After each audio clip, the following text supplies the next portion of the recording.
How old is too old to compete in international sports events? For 99-year-old athlete Allan Martin, there is no age limit on competitive spirit. The New Zealand native has just touched down in Taipei for the 2025 World Masters Games, a multi-sport contest for people aged 30 and up. It's a real challenge, and if you can do it, why not?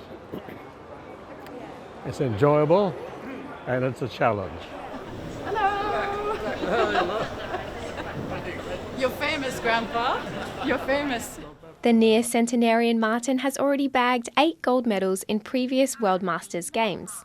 This year, he's entered himself in 5 of the competition's 35 events, the 100, 200 and 400 metre dash, as well as the javelin and discus.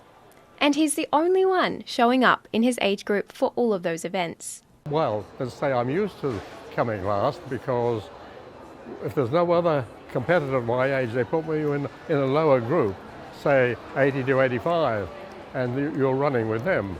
So that's the challenge in itself.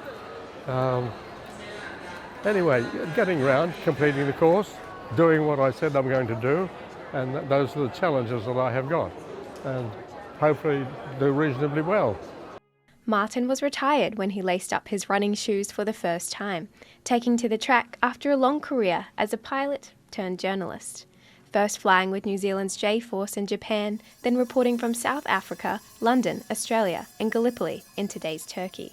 He says his childhood in rural New Zealand gave him the drive he needed in his varied career, including as an older athlete.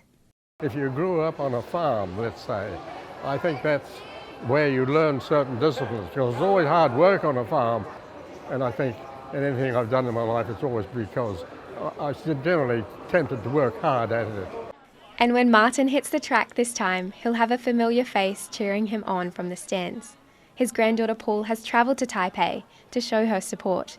She says Martin has been an inspiration to her, and she even decided to compete in her first triathlon later this year in his honour. I stayed with him for a month last year in New Zealand. He was getting up every morning at 6 a.m, doing his workout, and it's so inspiring to see someone to keep active and keep a positive mindset. Taipei will mark Martin's 4th World Masters Games. He previously competed in Italy, Australia and his home country of New Zealand. And he's always thinking ahead to the next event. Well, assuming I'm alive, of course, the next one is the Australian Games in Canberra at the end of this year. That would be my next goal. At almost 100 years old, Martin's unstoppable spirit proves age is just a number, and that hard work and discipline are the best drivers of success. Alex Chen, Sandy Chi and Lauren Pattemore for TaiwanPlus.